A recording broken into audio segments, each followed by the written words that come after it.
Ladies and gentlemen, let's give it up for your fearless leader. You got it, dude. Let's go. All right. And here we go. Welcome back to the Here We Go podcast. I got myself, Trent Ging. Colin Phillips is back from traveling. Still got the best fucking mustache in the game, buddy. And Greg Holt joining us tonight. Greg, how are you doing? I'm good. Well, there went Colin. Colin was already out. Yeah. Right back to the I'm internet issues good. he had before he left. So, yeah. Yeah, I'm on because Trent needed somebody, and by somebody meaning anybody to join along. So I like it. All right, so we're going to get into this thing while Colin gets logged back in here. So, sorry, Colin, I accidentally removed you. Hey, Colin, you good? Yeah, I'm good. I'm good. yeah, now I can hear him. Yeah, I was going to say you were like delayed on the sound there. All right, so end of the season for some teams, other teams moving on to the playoffs, which means it's that time of the year where coaches get fired. I think there might have been one big name today. I don't know if anybody heard that, but somebody who played in a game recently against the Pittsburgh Steelers. John Harbaugh is officially out. Second longest tenured coach in the NFL. What did you guys think when you saw that news? Surprise. Well, I guess a mixture of both. I mean, he's had a lot more success, like playoff wise, than Tomlin. But yeah, I don't know. It's the way Eric was talking about it was basically a fight between him and Tomlin to the death Sunday night. So seems that way. How about you, Colin? Were you surprised by the move?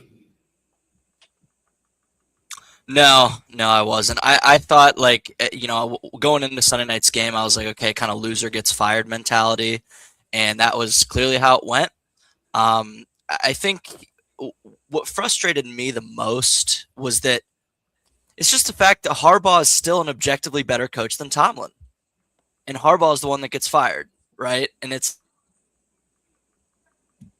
Colin's internet's going back out again. To piggyback on him, his first 5 years as a coach of the Ravens, he went 9-4 in the playoffs, but then his last 13 years, he went 4-7.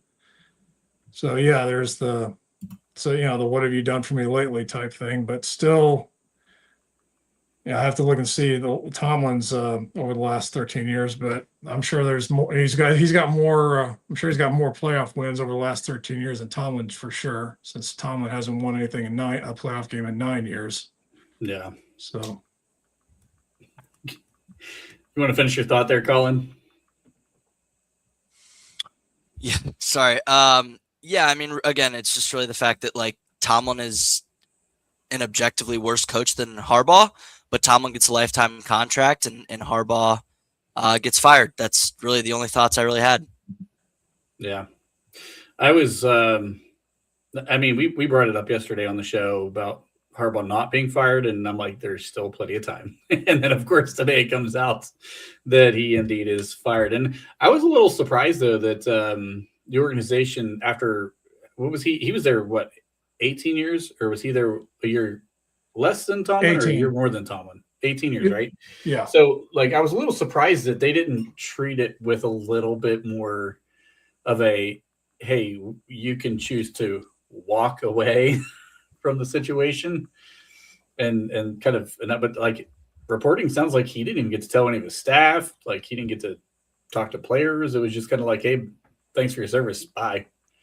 So I was a little surprised at the abruptness of the way they handled it from that organization. But let's be honest, it seemed like he lost a lot of the locker room. I know they've had a ton of injuries, but at the same time, Lamar kind of seemed to quit on the team a little bit. Was that a reflection of how he interpreted the leadership of his coach? Just a weird situation. It seemed like it needed to go for a break for sure.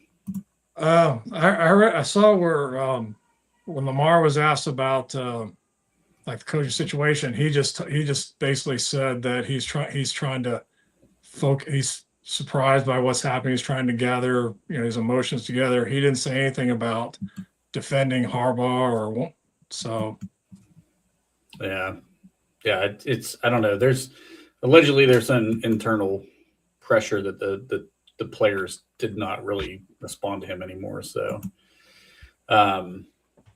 some other names I pulled a list here. Some of the names, of course, Brian Callahan had happened in season. Brian Daboll happened in season. Raheem Morris for Atlanta, he becomes an interesting name from the Pittsburgh standpoint. He and Tomlin obviously have a great relationship. If he doesn't get a head coaching job, is he the new DC here? Possible. If that implies I that mean, you'd like to think. That implies that he'd be willing to get rid of Terrell Austin.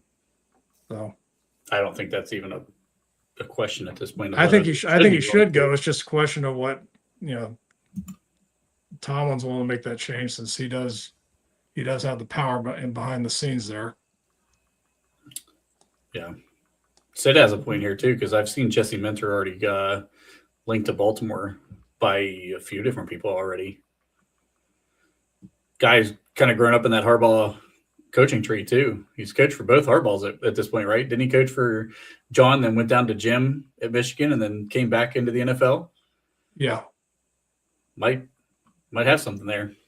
I've definitely seen the people linking. I think is he not the Chargers? Is he not the current Chargers defensive coordinator?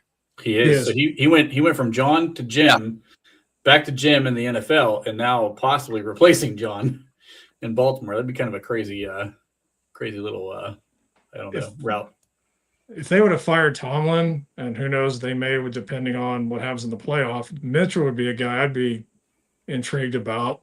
I know folks want an offensive coordinator, but I'd be fine with the defense coordinator becoming the head coach, as long as they're willing to bring somebody on that runs a good modern sort of system, and not this stuff that we've had for the last 5 years. Mm-hmm. Yeah, I think that's definitely something. And this is another name. Jonathan Gannon got fired from Arizona, which Arizona's a fucking dumpster fire. I mean, every coach that goes there is coaching for maybe a shot at a head coaching job. Oh my God. People are going to start avoiding that job, right? I mean, if you haven't already, no established coach is going there. That says coordinator. So I also saw that Stefanski got fired too. Kevin Stefanski was the next guy on my list here. He got fired. That's another one that I wasn't really shocked about, but he's getting hired somewhere. I think Stefanski's a pretty damn good offensive coordinator. He just not a good head coach, and that happens sometimes. So I wouldn't mind him coming here. Honestly, I don't think that'll happen, but I wouldn't mind him coming here to be an OC. But he has a similar philosophy, I think, to what Tomlin likes. He's a run-first guy. Mm-hmm. If Arthur Smith gets a shot somewhere else, which I'm not sure he will, but if he does, I could definitely see a possibility where Kevin Stefanski ends up here. That's the one bad thing about what happened Sunday night. The takeaway is that's if we win a playoff games, they decide to run it back, that means Arthur Smith will be back. Likely. So, yeah. Sorry. What did you think about Kevin Stefanski, Colin? That was pretty nuts, dude. I can't hear him. Or is that just me? I hear him. Oh, that's just me. Colin, can you hear us still? I don't know if it's Colin having internet issues or what, but maybe it's me. Maybe it's me cursing the show. You're welcome, everybody. Every once in a while, Colin's had some internet issues there. No,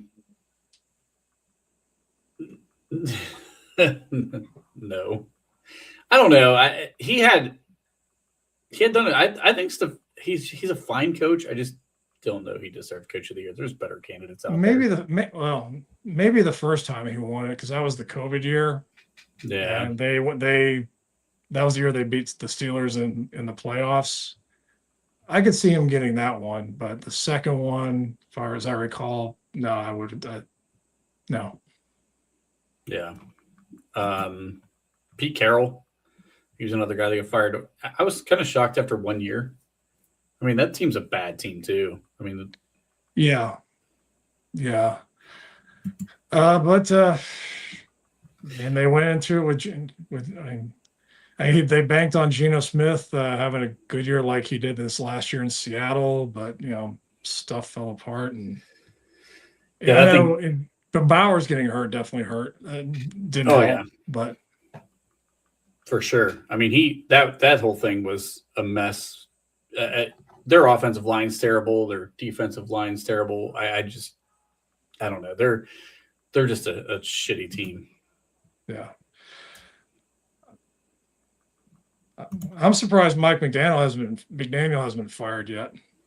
You figure he was the guy that everybody thought was going to go during the regular season after the first two had been fired. I feel like if the team wouldn't have responded the way they did after Tyreek Hill got hurt, and then they went on a little bit of a run there, his job was going to be gone. But I wonder if the organization's giving him a little bit of leeway because of how bad Tua was. Well, it's just a question then of what they do with Tua then, and who they get, and as far as what they did while taking as less of a financial hit as possible. But who knows? That's their problem, not mine. Yeah. Sid, I was with you from day one on this one. If he got fired, I don't think Tomlin would ever bring him in here. But if we get a new head coach, I think if he does get fired, McDaniel's a call I'd absolutely make, because he's an innovative mind. You can't argue that. Colin, you got anything else you want to wrap into here on the head coaching stuff before we move on? No, I guess it was a good time for my Wi-Fi to just fuck me over. I don't really have a lot of opinions. I mean, I felt like with all the coaches, it really kind of just did feel like it was time. But no, just not really much. All right, let's move on to Tomlin's presser here. So, did you guys get a chance to watch the Mike Tomlin press conference today? Yeah, I got to watch it later in the afternoon. What takeaways did you have from that? Because there was I think what he said, he had two really accurate statements in the beginning. How they said some of the things they did were awesome, and some of them were JV level in the game. But and then talking about how they chose to. Because they overplayed the run, how they, as he said, they chose to die on that hill, which they if it weren't for the life support of the missed field goal, they would have died on that hill. Truly. You're absolutely right. So, Colin, Sid is giving Colin all kind of business right now. well, I've had the occasional audio issue on the fantasy pod, so I'm not. I'm not going to chime. I'm not going to say anything. I feel for you, Colin. Get back in here. I've lost full power in the middle of these before. I've definitely had internet issues in the past. It's definitely, it happens.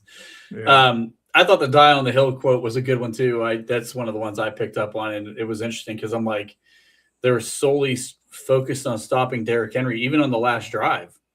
Mm-hmm. I'm like, you do know they have to kind of throw the ball. There's 55 seconds left. Like, they're probably going to throw the ball more than they run the ball. But even just having Derrick Henry on the field was enough for Pittsburgh. We still had all three down linemen, both edge rushers, all the way across the line of scrimmage. It was 5-on-5 football in the trenches. I mean, there was no backing off from anywhere. So it's just kind of interesting. Yes. Sid obviously watched the post-game show. As did I. That was a great night. That was a good night. Colin, how's it going? Welcome back. Can you hear me? I think Colin's still having internet issues. Yeah, we can see the fan going. Yes. The video is working fine. That's a start. That's a start. Audio is not working fine. I think that he had a number of things he talked about. Derrick Henry, obviously a lot in this. He pointed out something that we pointed out a couple different times. I mean, Keanu Benton. I mean, he talked highly of Keanu Benton. Benton had a great game in this one. I thought Benton played a phenomenal game. Yeah, there's Colin. Colin's got the audio back. We'll see, man. It's ridiculous. Well, I've talked enough, Colin. Go ahead. Make What are up we? for lost What are time. we? What What did are you we get a chance to discussing? watch the Tomlin press conference by a chance? I never watch those anymore, brother. Yeah. I told you that. I don't watch those Um, anymore. So let's go into this. Do you think Tomlin will move on after this season? Any chance at all? Win or lose, either way. Fucking, I hope.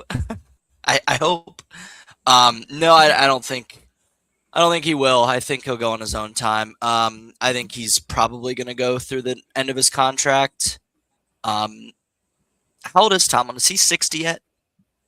No, I don't think so. No. He's in his He's mid in to his late. he's in his early to mid 50s. Yeah, I was gonna say he's somewhere mid 50 range. That's what I thought. Great. He's a young coach. I mean, he came yeah. in as a very young coach. Yeah. Right. Now I don't think he'll leave, or on his own. Yeah, because it's difficult to see AR pulling that string. You know, I know his dad would, but it's interesting that he's also tied with Noel for the regular season win mark. So And Bob's been on that train that he's not leaving until after he gets that win total past Yeah. Noel too. He's been on that train for a long time. see, I know he has one more year left on his contract, and they have till they have to decide by March whether they're going to extend it or if they're just going to let it play out, kind of like they did with the 23 the 23 season. Yeah. 53. Oh, 53. I think it's interesting. Like, I don't think he's getting fired either. I think even if we get blown out by the Texans, which I don't think is going to happen, but if we get blown out by the Texans, I still don't think they're going to get rid of him. I don't think they're going to fire him. He just got back to the playoffs, especially after a dramatic fashion against the Ravens. He wins the AFC North. If we haven't fired him for other lesser seasons when he goes 10-7, it's not going to be this year. And even if we had fired Tomlin Chance in the stadiums, still ain't going to make a difference. Well, and they also kept Bill Cowher after he had a couple of stretches of consecutive losing seasons. So yeah, that's why I said, I don't think AR would make the call. Yeah. So, but I would. I mean, this is just me spewing off, but if whatever happens at the end, I would, especially if we get blown out this weekend, I would hope AR would talk to Tomlin and say, hey, if you want to stick around, these changes have got to be made. Get a better offense and have a defensive coordinator that calls the plays. Because sometimes, there was talk of how Tomlin and Austin both call the plays, and if things are going bad and Tomlin's calling the plays when they go bad, then should he really? You could have to question whether he should be making the calls. Have a defensive coordinator that makes the calls. So yeah, and that's the thing is that we keep hiring coordinators that just default to whatever Tomlin's telling them to do, which you have to some degree. But at the same time, like you should be hiring coordinators to run that side of the ball. And like I've argued for a long time, Tomlin's biggest issue is he has his hands too deep into the honeypot, so to speak. Like he needs to allow his coordinators to be coordinators, and he needs to just say, okay, this is my philosophy. I want to stay in the 3-4 defense. I want to, whatever you want to do. I want to be a man heavy team. Mm-hmm. All right, go design game plans based on that. And you're going to adjust that week to week depending on who you're playing against. If you're an offensive team, I want to be a run heavy team. Okay, great. I don't want to run the spread. I want to be more of a tight end heavy team. Whatever he wants to do, like tell them that, but then let them design the game plans. And I think he's got his hands so much into so many of those aspects that it's kind of at the detriment, because I think the game's passed Tomlin up in a lot of ways.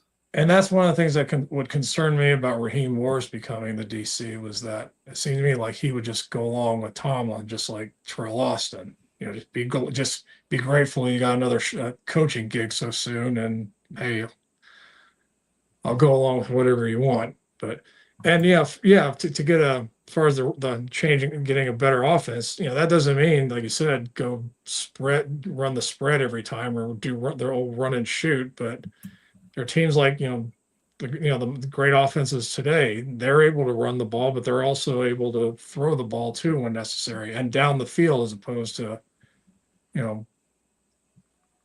3-yard outs. So, Yeah. the ball. I saw somebody else bring up I think it was Sid that brought up the TV deal. Tomlin would get hired for TV right now. If he said, hey, I'm not sure if I want to coach anymore, and he told his agent, and his agent reaches out to let's be honest, they're going to reach out to every single outlet and say, hey, Mike's a free agent looking to get into TV. Mhm. He's going to get a contract offer from every single one of those places. Yeah. I mean, Heck, I could see Tomlin getting his own show like John Gruden did when he was with ESPN, because he's just that much of a personality that he'd be able to, to do stuff, to do special shows like that. yeah, for sure. For sure. Absolutely. Yeah. I think he'd get hired on TV. He'd be highly, highly paid on TV too. Oh, no question. Colin, What up? any final thoughts on if Tomlin would move on before we get into the game?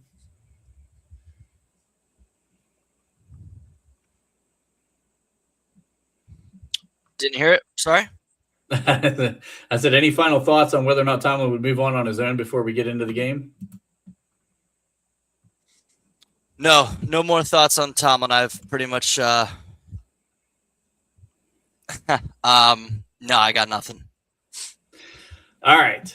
Sounds good. So let's dive into the actual game itself here. So one of the things that Corb and I have decided we're going to try to start doing is picking 3 guys from offense, 3 guys from defense. We're going to start on the offensive side of the ball with this thing. So who were your top 3 players of the game from the offensive side of the ball? Colin, we'll let you go first because your internet's working right now. Yeah, I'll go Jalen Warren at 1. I thought he was just fantastic. Catalyzed pretty much the whole operation. At 2, I will go. I thought McCormick had a really, really nice game. So I'll probably go McCormick. And then 3,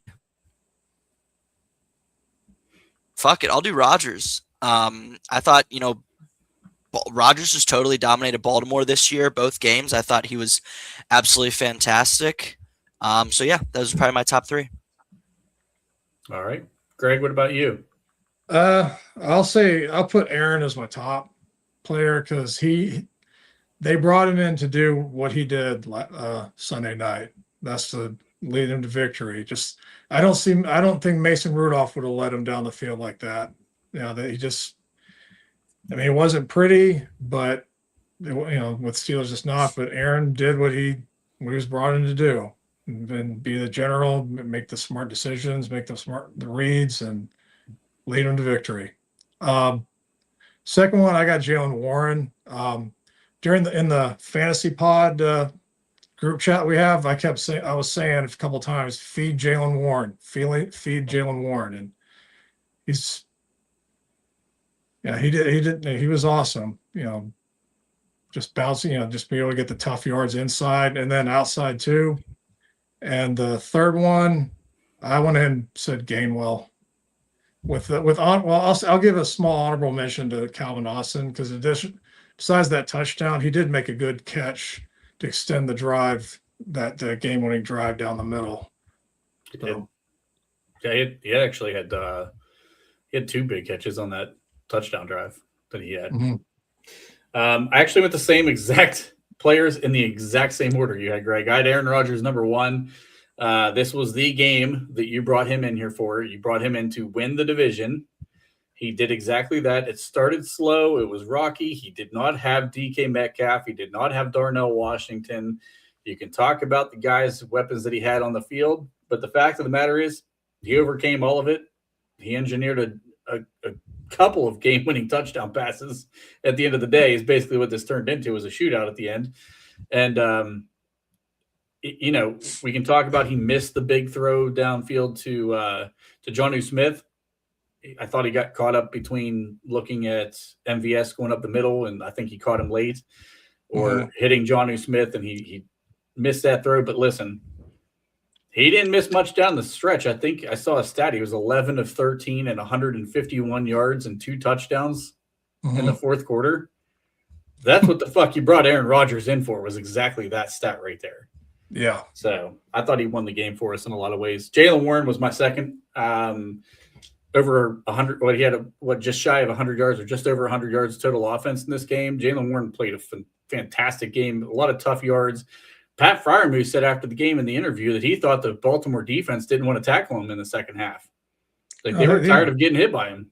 So that's why I was saying feed him. You know, if you hand the ball, if you hand the ball off to Gainwell, you know, your ass is fired. But no, well, and even though Gainwell got the handoff for that touchdown in the fourth quarter, but still just the way that he was running, to your point. Sorry to step on you. No, good. No, it's exactly right. I just thought the fact that, you know, when you have a guy on your team who's saying that another team doesn't want to tackle a guy, you're starting to win the mental edge in that game, and that can make all the difference a lot, especially in a rivalry like that. And then Kenny Gainwell, man, another game where he's the leading receiver, leads in targets, leads in your 7 reception yards, does get the touchdown on the ground. It's hard to look away from any one of those 3 guys as the reason why we won this game on offense. Yeah. And to Colin's point, Mason did have a good game, and, you know, I thought Zach did well too. I mean, there were some struggles, you know, trying to run it up the middle, but just the offense really broke open once Kyle Hamilton went down. There's no. Oh yeah, that was definitely a key to the game. Yeah, he made a huge difference. Once he went out of the game, it was like the floodgates kind of opened up for us offensively. The run game started going because we were struggling big time on the ground before he went out. And once he went out, it really changed a lot of what they wanted to do, I thought. And it really opened up some of the run game for us. But you think Aaron knew what he was doing on that throw? Yeah, it may seem like a bad throw or weird throw, but you knew both of them were going to collide.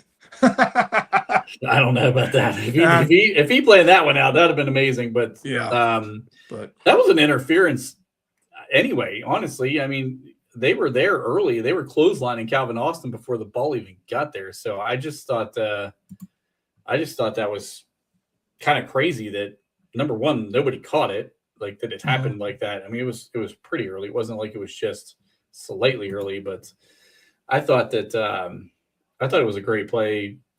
Could have been a completion had they not got there early, honestly, because Calvin was down low, ready to catch that thing. He just, you know, once you're in a headlock, you can't really do much about it. No, especially somebody like Calvin, who's one of the smallest guys in the league, but probably the smallest. But that's a good call out too by Vaughn. 57-yard field goal put us at a 10-3 game. That definitely could have gone sideways if Boz doesn't hit that field goal and draws us to a 1-score game. It's really great to have a kicker that can make it from your logo in the middle of the field. Yeah, for sure. For sure. I was going to have Colin go over some of the offensive PFF grades. We'll save that for if he is able to get back on here. But the 2 running backs, I feel like the 2 running backs kind of carried this team really offensively, right? I mean, you got to think that the way that they put up production collectively, you didn't get a ton out of the wide receiver group in this game. I had the numbers pulled up. I think I jumped out of it before. What did you think about the 2 running backs and the way they were able to play in this one? Well, it's what the team has become, relying on the running backs. Even when DK's there, it basically goes through the 2 running backs. You know. Yep.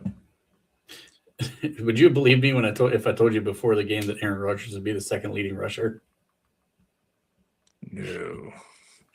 He had 1 carry for 20 yards. Kenny Gainwell had 5 for 10. That's just hilarious. Oh,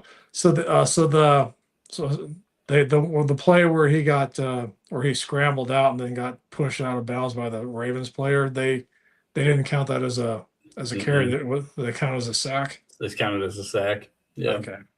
Yeah, he was behind. I think it was a 1 yard loss or something like that. He was behind the line of scrimmage at that point, and he didn't take off to run. So I think they counted it as a sack, or maybe they counted. He's only credited for 1 rush on here, according to ESPN. Well, then I guess it was a sack, and even if it was a rush, he'd probably still be the second highest rusher on the team. And if we all know if PFF was grading that and Myles Garrett was involved, that would have been a sack and a pressure. So yeah, ESPN probably scored it that way too, to be honest with you. But yeah, I mean, Jalen Warren, 14 carries, 66 yards.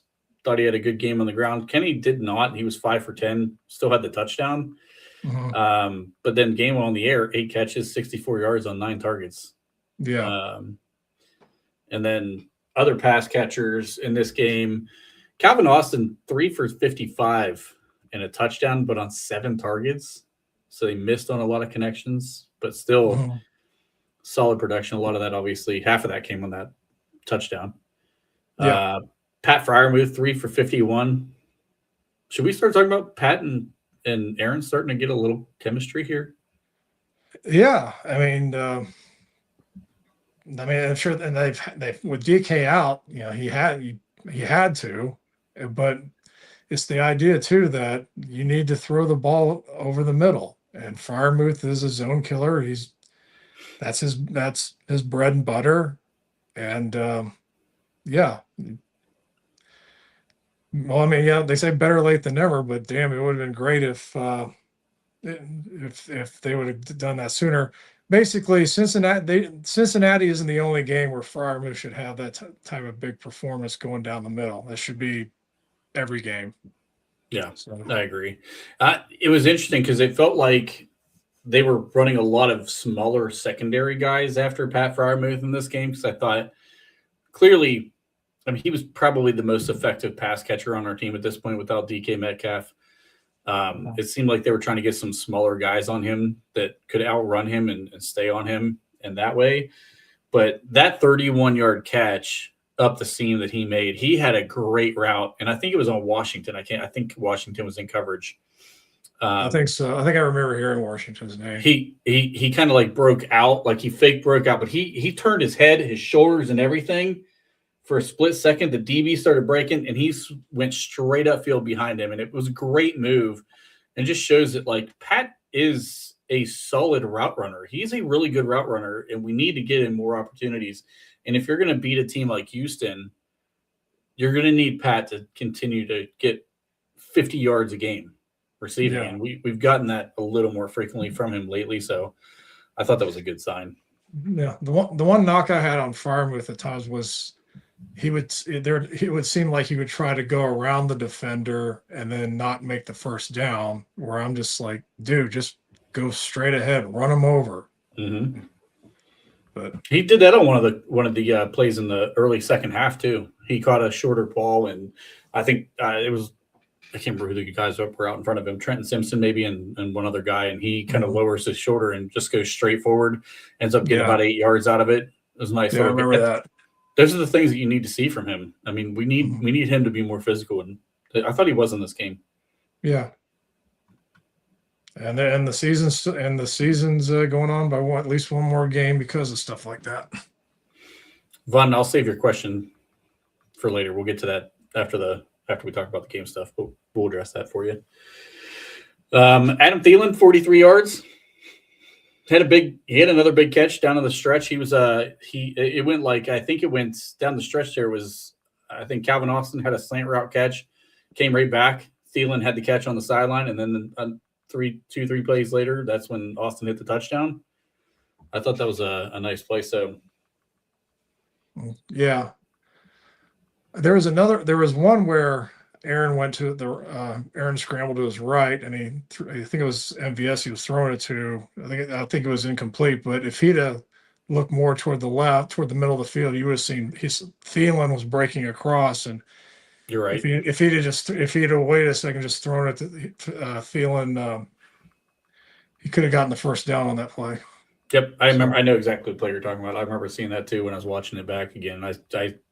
Because he was the underneath guy on that route coming across the middle, but he was he definitely broke wide open on that one. So, I I mean, MVS even had a big play in this game. He had that big third down conversion on that slant route that he ran, and the ball was low, and he kind of bobbled it a little bit going to the ground, but maintained control.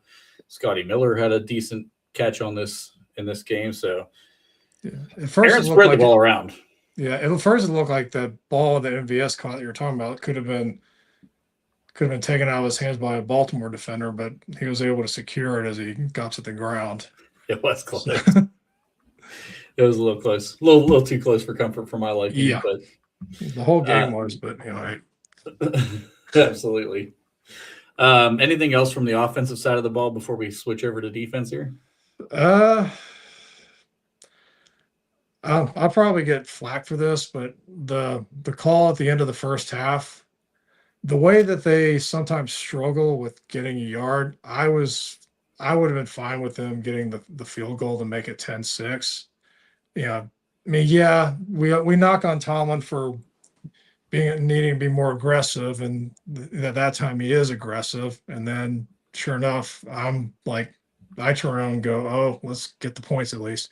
Because they pick the damnedest times to be able to not even be able to get a yard. For example, the brotherly shove to get the touchdown. They had the ball at the 3-yard line, and it took 3 plays to get those 3 yards. So my thought was just get the 3 and go on the halftime. But hey, if not getting that touchdown caused a spark and got them motivated, then it was worth it. Yeah. You're talking about the pitch play that ended up going to Gainwell. Because the toss. Yeah, because that was, I mean, you had the two, on that side, you had 2 guys who were not in Fryermuth and Smith, who were generally, as you guys say, not great blockers. And then you have one of the, you have 2 defenders there. You bring one of them in motion to the other side, leaving the one guy who's not that good of a blocker with the 2 players, and you pitch it for Gainwell to go that way. It's like, damn. I mean, as I commented on the yesterday's pod, the play that Gainwell scored on the second half, that should have been the play that they ran that time to get the touchdown. Yeah, That's just my opinion. I'd have been fine with them doing literally anything but that pitch play. I mean, it was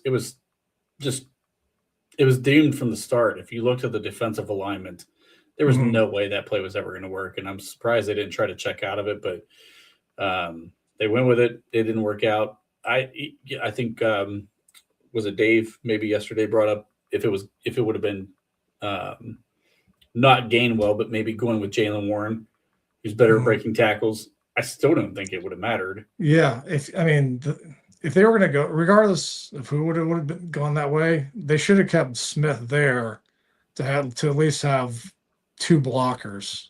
Yeah, having one guy to block 2. Yeah, that was like you said, I was doomed from the start. But yeah, for sure. I don't know. Here's the thing. I think from my standpoint, we've bitched for so long about Tomlin not being aggressive that I really, really do not want to push back on him being aggressive finally, because yes, the wrong play call, but points were going to come at a premium in this game. I get, you could argue 3 points in this game would have been sealed up earlier.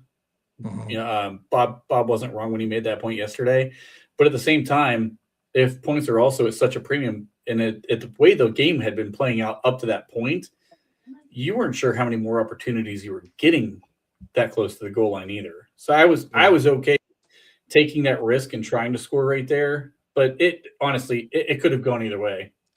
And those are valid points, yeah. And I get like I said, I get the contradiction of me wanting him to be aggressive and pass, and then settle for the 3 then. So, but yeah. Thankfully, it all worked out. Yeah, absolutely. Let's switch over to the defensive side of the ball. Let's talk about some of your 3 guys that you saw from this game that you had as your top 3 defensive players. Well, number 1, Cam Hayward. And the guy just continues to be dominant.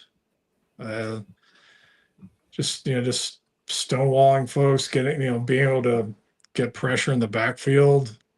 And just even the tip that TJ got for the interception that TJ got, and plus, hey, the brotherly shove.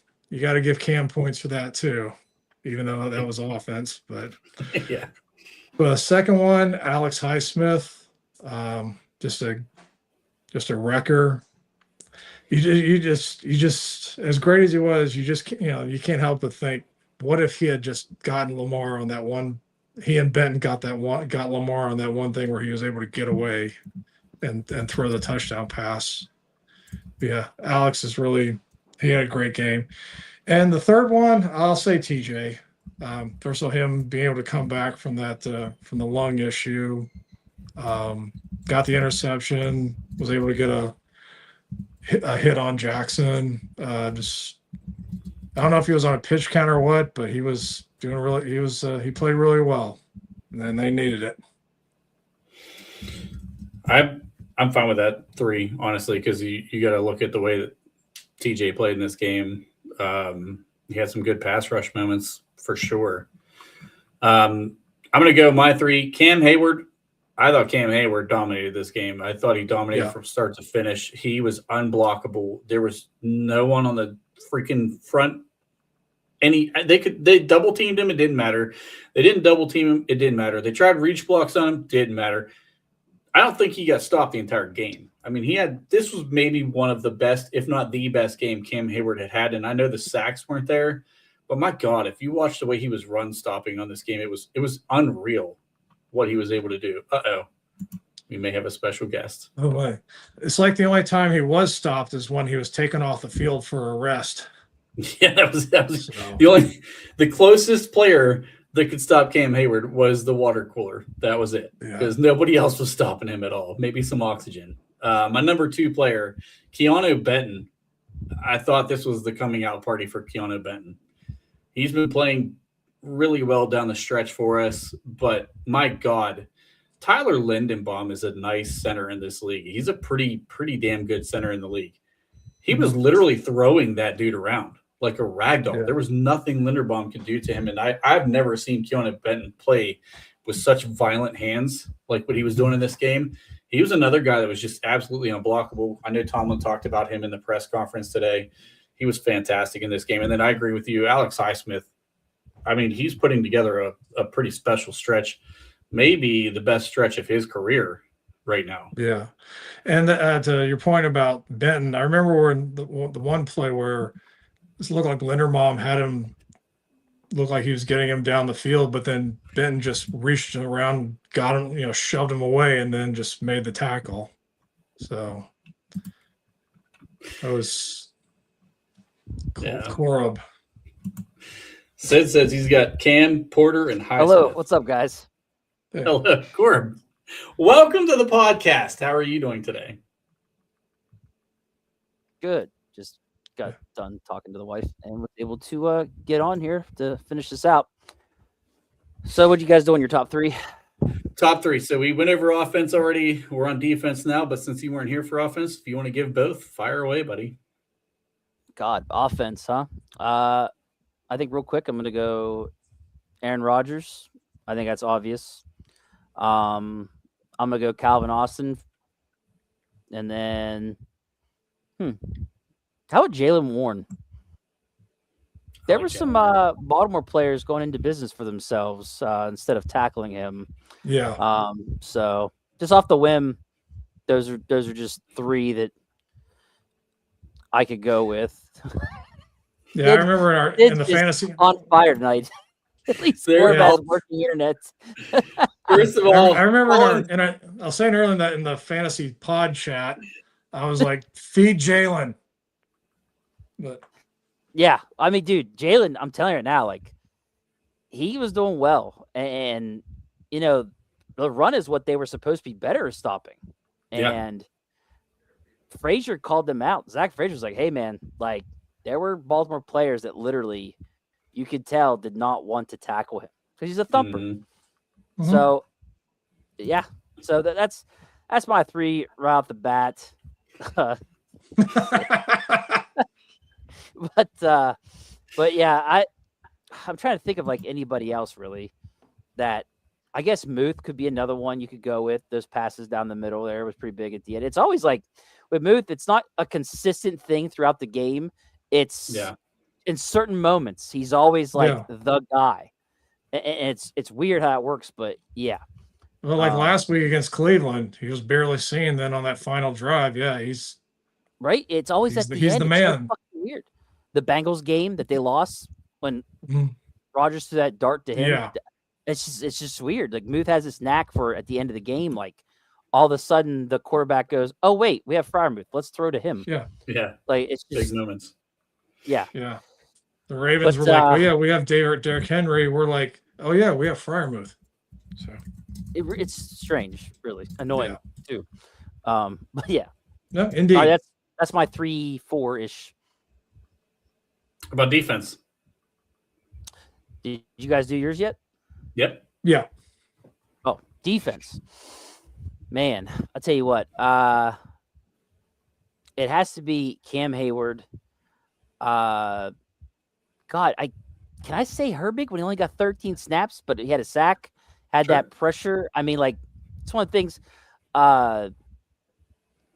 TJ getting that interception was also huge. Guy's got one good fucking lung, so like, I kind of have to give him credit. I saw where. Sorry, go ahead. I'm gonna interrupt.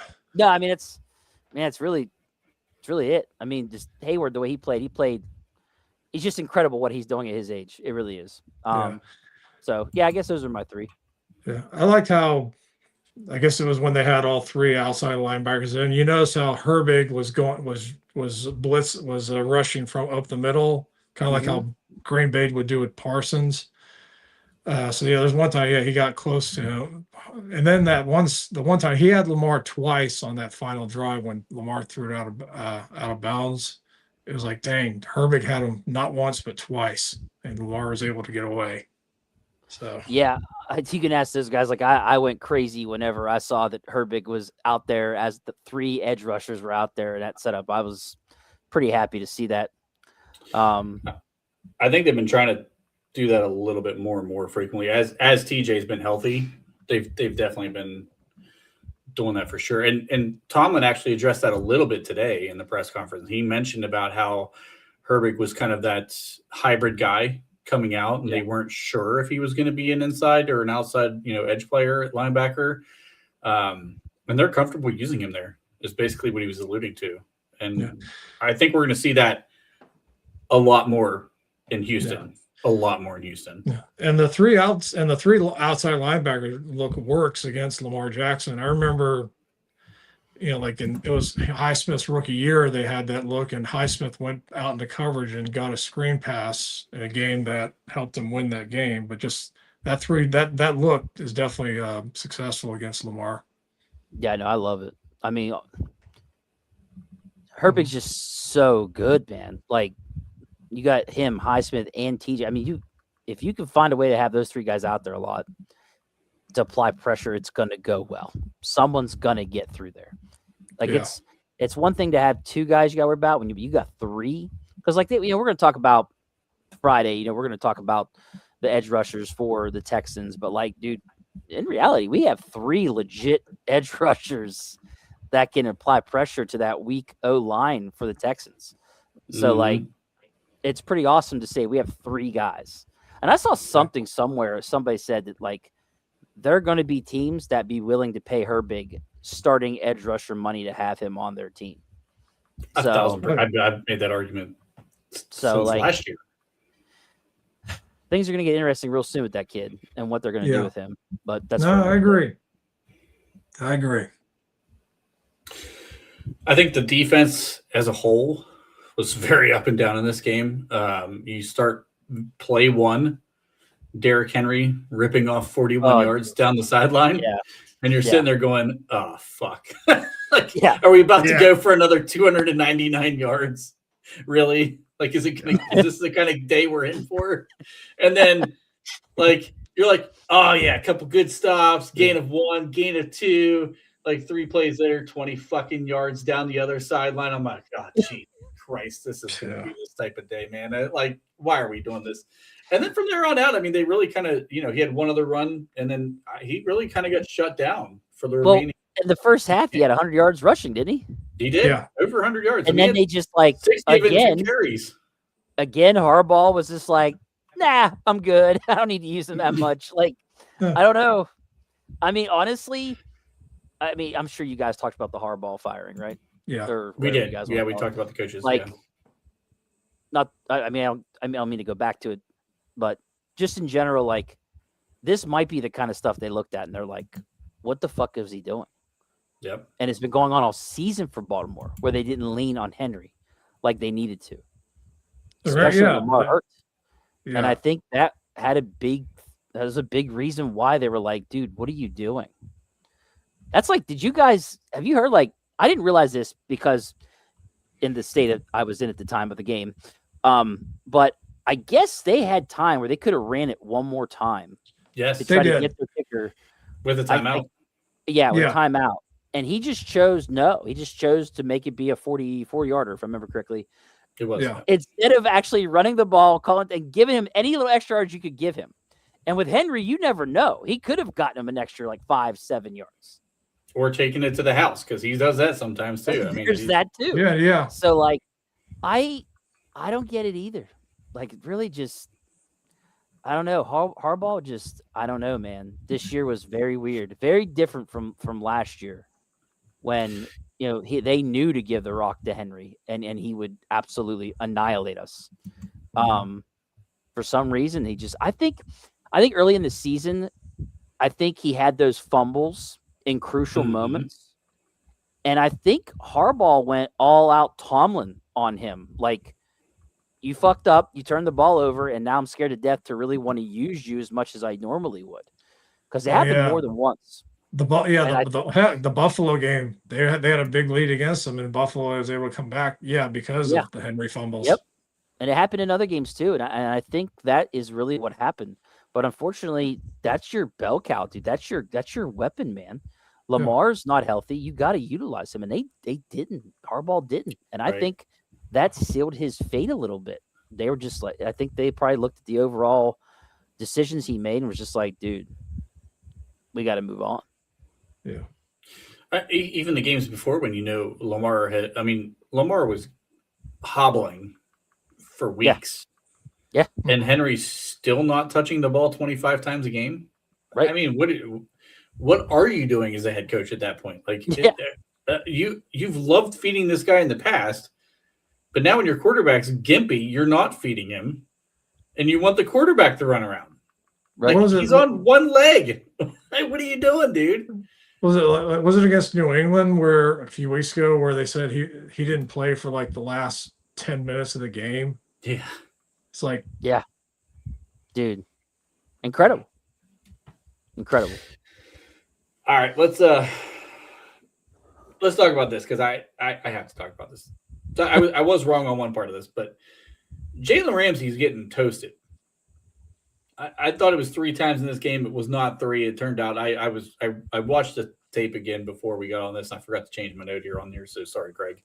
But right. Jalen Ramsey got toasted for 2 touchdowns in this game. yeah. And he had another big reception outside of that. I think the one you're talking about, the first Zay Flowers one where it ended up being Patrick Queen that was following him. That's You could probably argue that Ramsey should have been there in that section. There was the one trips look where it ended up being Duggar who fucked up. I thought it was Ramsey. Ramsey was actually a spy on that play. He was coming down into the box to be the spy. They ran that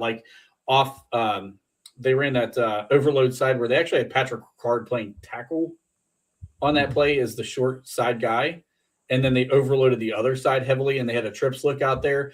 And that's where all the confusion happened. And Flowers took straight off down the sideline. It looked like there was a motion from one of the defensive backs. I couldn't tell who it was, to Duggar. And then Duggar either missed it or something, but you could definitely tell Duggar was in wrong, because when he was running down the field, I just fucked up moment definitely came across his face.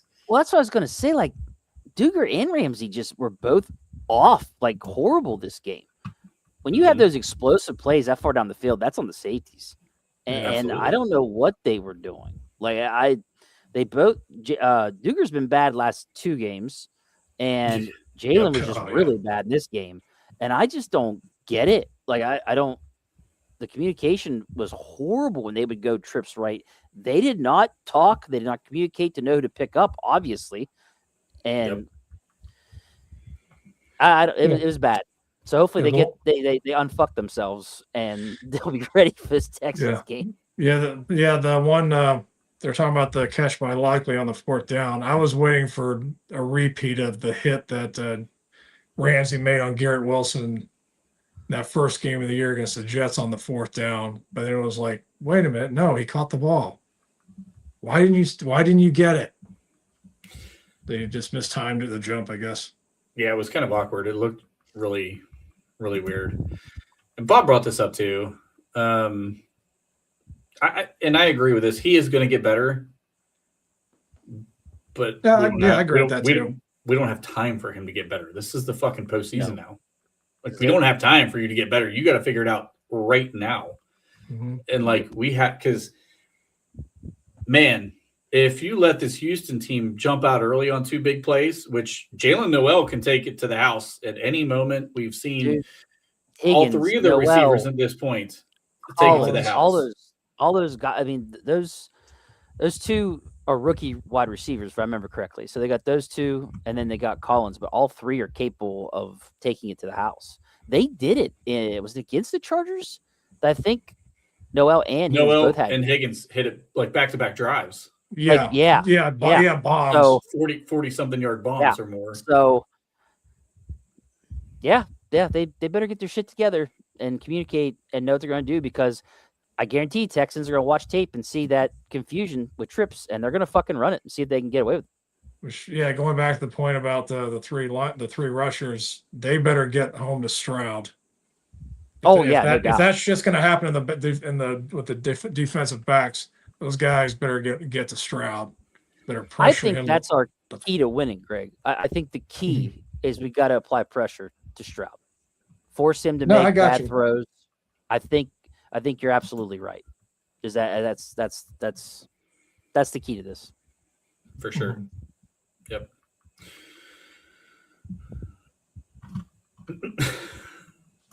What the fuck does it play for free agent Darius Slay? No. Free agent. He's not a free agent at this point anyway, but that's still a pass. I think I would rather line up Colt 45 Corab before I bring Darius Slay back to this one, back to the fold. I don't think I'm ever gonna drink that again. But anyways, let me ask you guys one more thing about. I'm asking you guys one more thing about the game before we wrap the game part up, and then I think there's 1 or 2 questions I had saved here. Was this one of the most wild finishes you guys have seen in a game in a long time, especially a meaningful game like this? Yeah, this is everything on the line. Yeah, this is I guess for Ravens Steelers, it's definitely like top 3 easily. Yeah, for sure. Probably the wildest since the Immaculate Extension. Yeah, it probably has been that long, and that was what 2016, I think 16, 27. Okay, so we're talking what 8 years, 8, 9 almost years. 10 years at this point. Yeah, 9, 10 years. Right. Yeah, I guess you're right. Good Lord. Back when Antonio Brown didn't have CTE. Fucking Sid, man. They're all over. Bro. Look, it was my night to relax out there in my cigar. I'm gonna chill, and then Sunday night, a little stressed. Gonna drink some Colt 45. All right, it is what it is. All right. Now they're turning back on Colin. Poor Colin's not even here to defend himself. I've recuperated. I'm ready to go. All right. You're ready to rock. I'm ready to rock. You were in it to win it. Yeah. Oh shit. I was pot committed, boys. I was pot committed. Yeah, but to the point, yeah, considering it's Ravens Steelers and it's normally a low scoring affair, just the fact that many points were scored in that relatively short amount of time. Yeah, it's made it even wilder finish. So here's one Sid put up earlier. Why was JPJ on fucking DeAndre Hopkins? That makes no sense. What are they doing? Like, I mean, I talked about him. I thought in the war room, I'm proposing like JPJ just shadow Flowers because, like, why the fuck not? He's the only pass catcher on the goddamn team. Like, basically, him or Likely because Andrews is cooked. Yeah. Hopkins might run a fucking slower 40 than goddamn Zach Frazier at this point. Hopkins is cooked. He's cooked. I was wondering Two why guys. I was wondering why we didn't hear JPJ's name all night, but that's why, because he was covering a guy that, and the one time that he thought about throwing it to him was that blown coverage in the fourth on that last drive. Oh, that one, yeah. In fact, the only time we heard, the only time I think JPJ was even mentioned was on the penalty on the touchdown that was called back, or that was declined. But JPJ had to be like, what the fuck are we doing here? Why am I on D-Hop? Because 3 years ago when he shut down D-Hop was relevant? I don't know. Like, dude, he's old and washed. He's not going to get another contract after this year. Let's be honest. You don't. Good, great. You don't need to hold a guy that can't run past you. So yeah, all you have to do is watch tape, and then look at the stat box, and you'd see Hopkins hasn't done much this year. Like Flower, he should have been on Flowers the whole game. I agree. I even mentioned, like, I don't care if even if you were in a zone coverage, I'd still have him shadow. Yeah. Like, I'd have him locked up one-on-one, no matter what.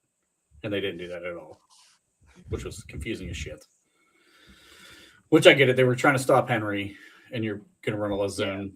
I mean, look, Jesus Christ. Let's be honest here. Like, I don't want to be this, like, super huge negative person about this game, but there was a lot of fuck-ups in this game, too. Like, there was, like, they won. It was great. Like, the way we came back in the second half to put up a lot of points, I mean, it was awesome. But, like, man, that first half was rough. Yeah, what's that?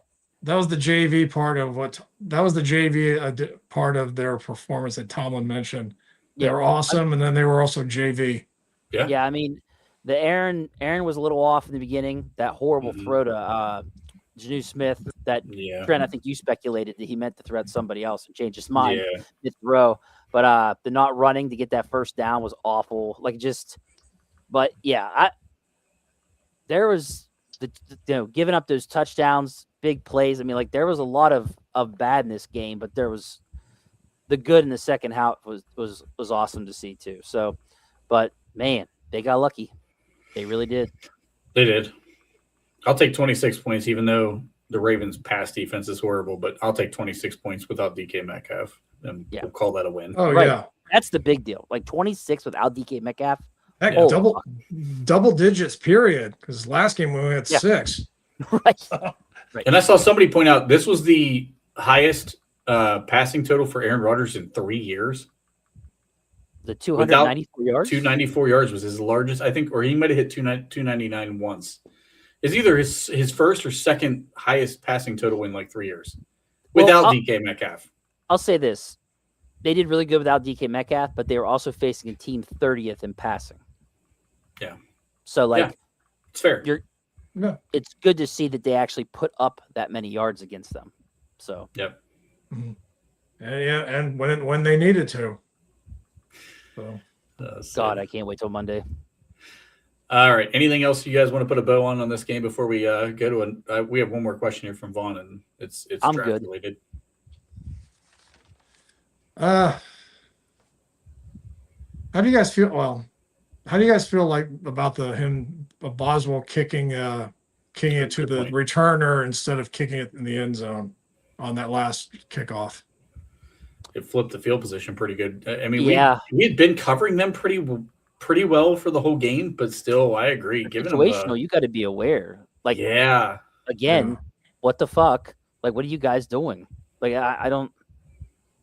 No, I didn't like it, Greg. To answer your question. No, I get. I mean, I get you're trying to like burn clock by chance, but what happened was what I was afraid was gonna happen.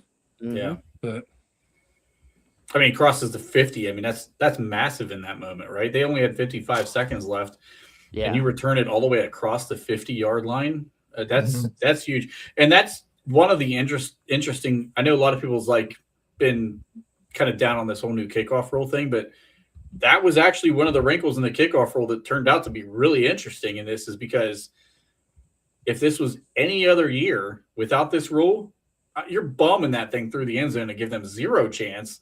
Letting them bring it out to the 25 and say, all right, you got to drive the entire length of the field right now. Good luck. Mhm. But if you bomb the thing in the end zone now, this brings this thing out to the 35. And that's, now you're talking about what, 40 yards total before you're in field goal range, roughly? Mhm. No, the problem was it backfired and he went all the way out across the 50. And they had like 5 yards before they were in field goal range. But that was interesting. I didn't like it though. I'd have taken my chances and put it in the end zone.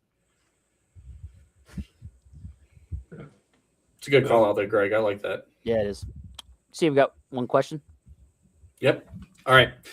So let's get into this here. Vaughn asked a question. What do you guys think about a downhill inside linebacker being a sneaky need in the draft? Clearly don't love Wilson in these reps. Queen misses tackles / gets washed, which you know what, Vaughn? You put this on Twitter, and I meant to respond to it, but it just seemed like there's 5 billion tweets today to respond to. I think this is a great call. Like, yes, I think they do need to go get a more complete off-ball linebacker because I hate to say this, but Wilson's not the guy to stop the run. Nope. And Queen, sometimes he's a liability too. Like I don't think they've actually quite fixed the off-ball linebacker group. I don't think they have. So I think Vaughn is right with this to say that this might be a need. How about you, Greg? I would definitely look into it. I mean, from what I saw in the 20 all 22, I saw Harrison out there more than Wilson. A And lot more than was Wilson. Yeah, and Wilson was supposed to be he was supposed to take a big jump this year, but yeah, I would definitely look at one. I mean, I don't know. Well, I guess you'd let the draft fall to you as far as when you would take one. I don't know if I would say one in the first, but definitely by the end of day 2. They got 12, 13 draft picks. Like, they can get one if they want to get one. Do we still have that many? Yeah. I thought some of the ones. I thought some of the comp picks. Well, we may not be getting that. Maybe not. I don't know. I don't know. I think we have what 11 or 12 picks without the comp picks. See, it's still fucking shit ton. So like, okay. Well, in that case, why not?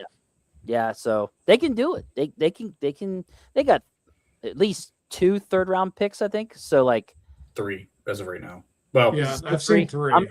Greg's got to be thinking about these projections now. So I don't Sorry, know. dude. Sorry, my bad. Yeah, I think it's that was a good point, though. You're absolutely right, Greg. It's a good point. That's why.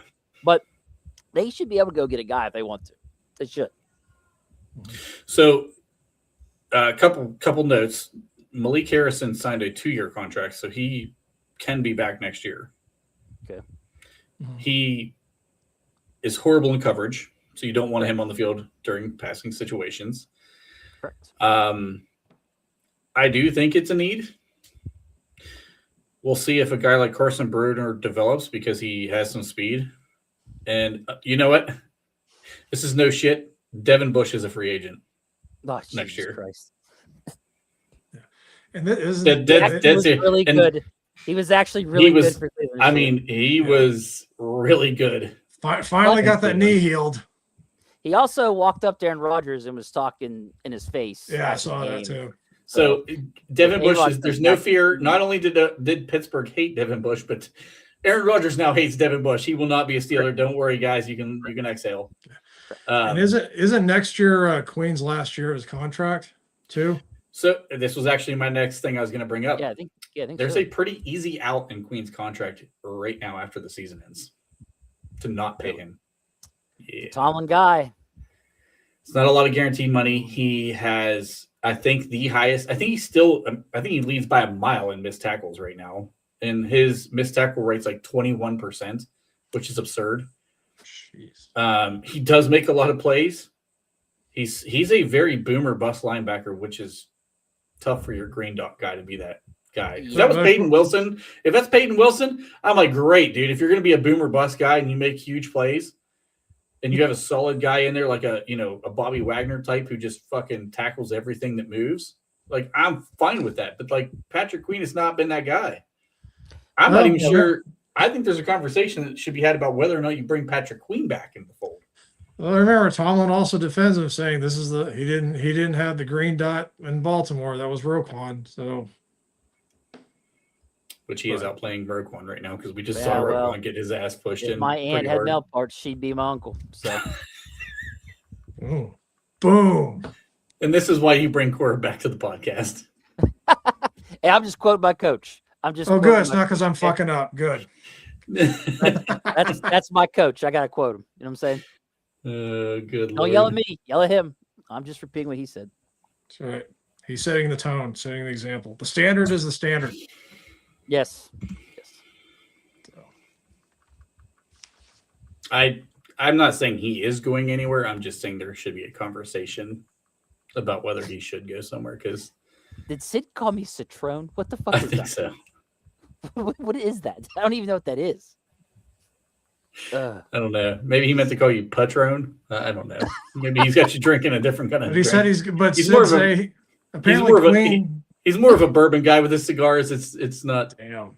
So The Queen's going nobody, as he said in that comment. maybe Sid's been drinking some of the Citron. The Colt 45. That means lemon in French. It's autocorrect, he said. Le Mans. It means Le Mans in French. Lemon. Good God. Yeah, we're officially off the rails at this point. Yep. Yeah. Do you guys want to do a little bit of Houston talk before we get out of here?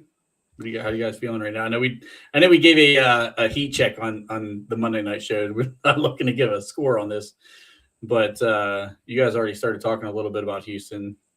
CJ Stroud. I'll save all mine for Friday. Yeah. Greg, you want to get some on the table here?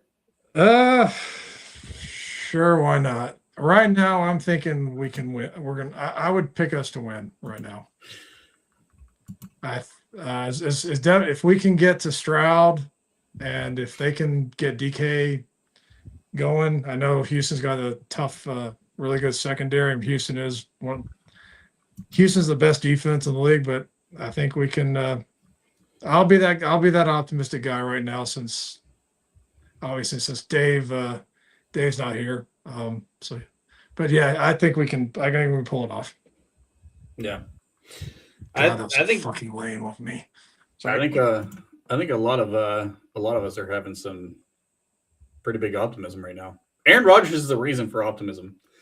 If you're feeling good about him versus CJ Stroud right now, I know that their defense is nasty. I sent something in the group chat today. There's some numbers on this defense that look pretty disgusting right now for our point, but yeah, we're gonna try to dig into this, pick some holes out on this defense because they're there. I mean, let's be honest, the Colts were moving the ball and they were scoring against the starting defense before they started pulling guys. So it's there.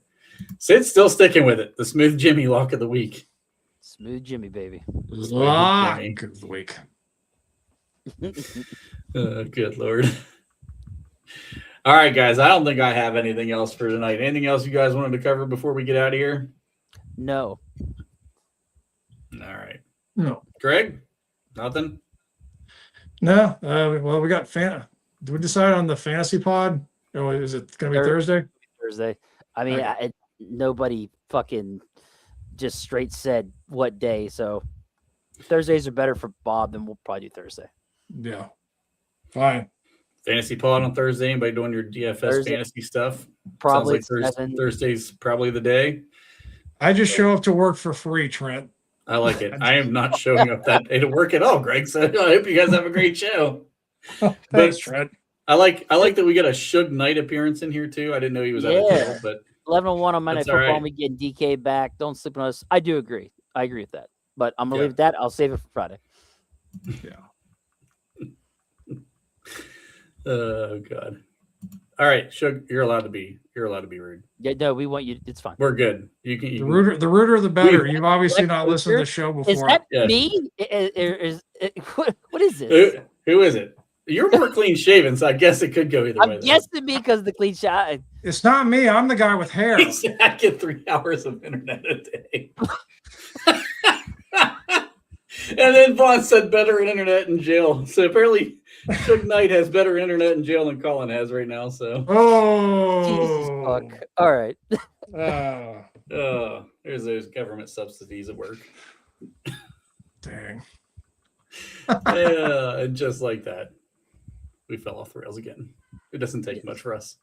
All right, chat, you guys were fantastic as usual. As always, like, share, subscribe. Our followers have still been climbing. We appreciate everything that you're doing for us.